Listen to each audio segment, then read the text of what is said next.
Cuando hablamos de Trunks del futuro solemos centrarnos en la cruel y cruda realidad que tuvo que vivir. El futuro devastador, las dificultades constantes, el legado de Gohan, la necesidad de este último por llenar los inmensos zapatos que dejó su padre, su sensación de impotencia, el cariño y el amor con el que Trunks vio a su figura paterna, y la tristeza y la desolación que sintió al perderlo. ¡Conche su madre, weón! ¡Qué buena historia! ¡Me cago en la chuta!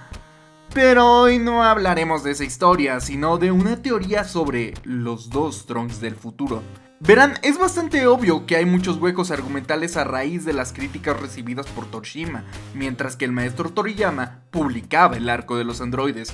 Después de todo, a estas alturas, todo el mundo ha escuchado la clásica anécdota donde Torishima le reclama a Toriyama que los androides número 19 y 20 solo eran un viejo y un gordo, lo que llevó a la introducción de los androides 17 y 18. Y aún así estos tampoco lograron complacer a Torishima, quien llegó a decir que ahora solo eran un par de adolescentes. Y miren, personalmente considero que teniendo en cuenta todos los líos generados con los viajes en el tiempo, se puede plantear teorías muchísimo más interesantes, como la que nos trae aquí el día de hoy. Para empezar, dejemos algo en claro, ninguno de estos datos es invención mía.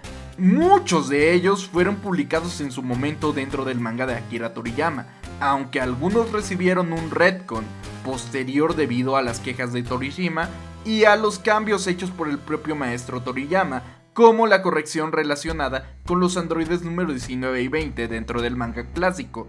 Aún así, considero que esta corrección es contraproducente, pues mantener estos diálogos puede llegar a enriquecer mucho más esta saga. Dicho esto, comencemos con Trunks, quien afirma venir de 20 años en el futuro, donde los androides número 19 y 20 son responsables de haber destruido su vida, y donde supuestamente mataron al Dr. Gero. Ahora bien, lo curioso de todo esto es que Trunks conozca todos estos datos, lo que dependiendo de la interpretación puede llegar a dar distintos resultados, como por ejemplo, 1.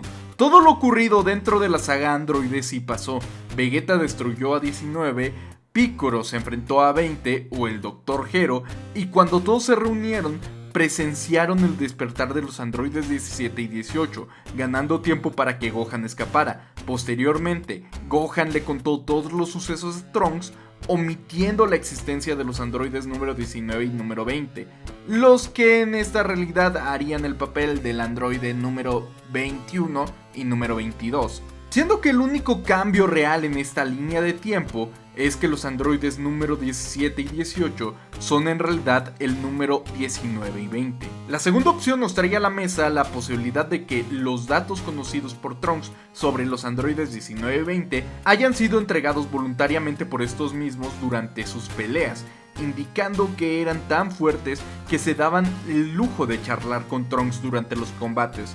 Personalmente esta es mi interpretación favorita, porque asumimos que los androides número 19 y número 20 sí eran el viejo y el gordo. Y la tercera opción es que simplemente todo esto es solo un recurso de guión, pues no tiene mucho sentido que Trunks conozca tantos detalles. Ahora bien, el resultado de esta teoría es prácticamente el mismo siempre y cuando no tomemos el tercer punto de vista, que si bien es el más certero, también es el más simple.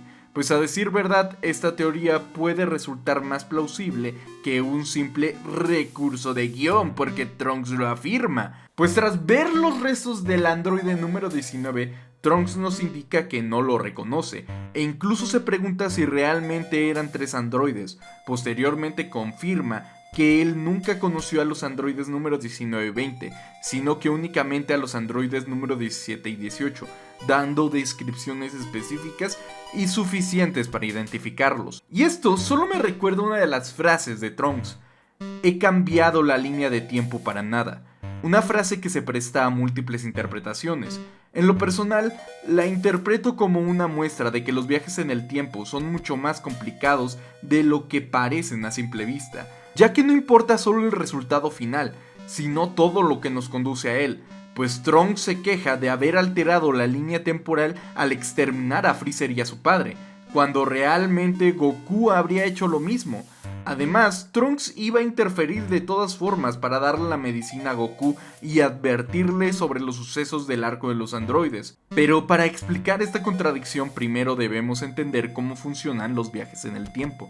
Antes que nada tenemos que explicar sobre el fanfic pitero de Super, que no tiene ningún sentido, pues aunque se presentan múltiples parches para intentar justificar los viajes en el tiempo, ya sea para complejizarlos o para darles coherencia, el resultado solo termina siendo desastroso.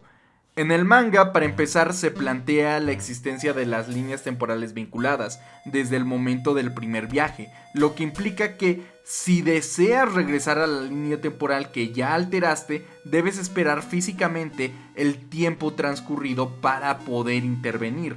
Por ejemplo, Trunks menciona que volverá en 3 años para enfrentarse a los androides, si continúa con vida, lo que nos indicaría que Trunks en su segunda aparición realmente tiene 20 años. Suponiendo que el desarrollo de Cell sea similar en todas las líneas temporales, Trunks, después de todo lo acontecido en la saga androide, tras enfrentar a este Cell, tendría aproximadamente 23 o 25 años, si consideramos el tiempo pasado en la habitación del tiempo.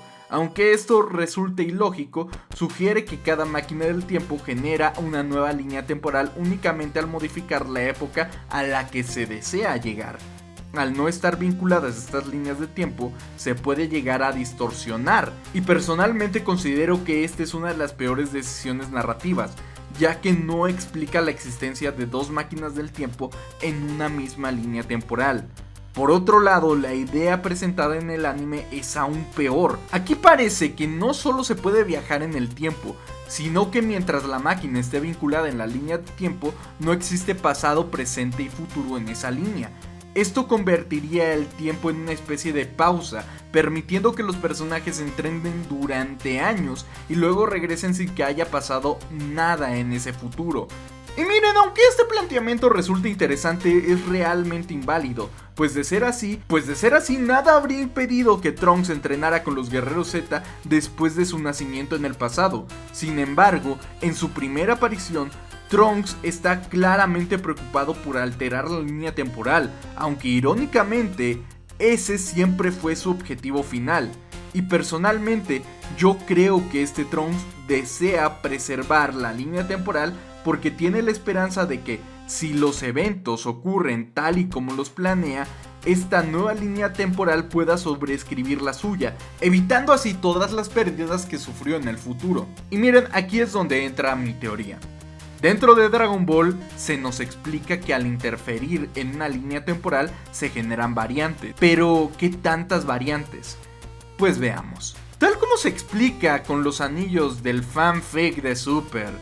Sí, Super arruinando todo otra vez. Las variantes se pueden llegar a aplicar dentro de Z, pero en esta ocasión en ambas direcciones. Para explicar esto, nuestra línea temporal tuvo al menos 3 o 4 intervenciones, generando múltiples variantes. Una es el futuro original de Trunks, otra donde Cell llega al pasado, y una más donde Trunks ayuda directamente a los Guerreros Z. Así nace la teoría de los dos Trunks del futuro. Cada intervención genera dos líneas temporales. Por ejemplo, una donde Trunks viaja al pasado y derrota a Freezer, y otra donde lo hace Goku. De estas surgen dos nuevas variantes, multiplicándose poco a poco, siendo que en una Trunks llega al pasado para ayudar a los Guerreros Z y en otra no lo hace, multiplicando exponencialmente cada una de estas variantes en una cantidad incontable de posibilidades. Y todo comienza con el Trunks que pelea contra los androides número 19 y 20. Al igual que nuestro Trunks, viaja al pasado, encuentra los planos de los androides, regresa al futuro, los derrota y vive 4 años de paz hasta ser asesinado por Cell. Sin embargo, su intervención genera otro futuro con un Trunks muy similar que combate contra los androides número 17 y 18. Este futuro sería el resultado de la primera intervención. Al estar todos más preparados, destruirían al androide 19, pero debido a la naturaleza de las variantes temporales, en esta línea no intervino el primer Trunks, y como resultado, Hero libera a los androides número 17 y 18, quienes arrasan con los guerreros sin oposición. Este efecto mariposa provoca que Goku no sobreviva a la enfermedad del corazón, reiniciando el ciclo, siendo así que la línea temporal que conocemos es en realidad el resultado azaroso de todas estas intervenciones, la línea de tiempo perfecta, donde todas y cada una de las decisiones, por más correctas o incorrectas, terminan dándonos un final feliz.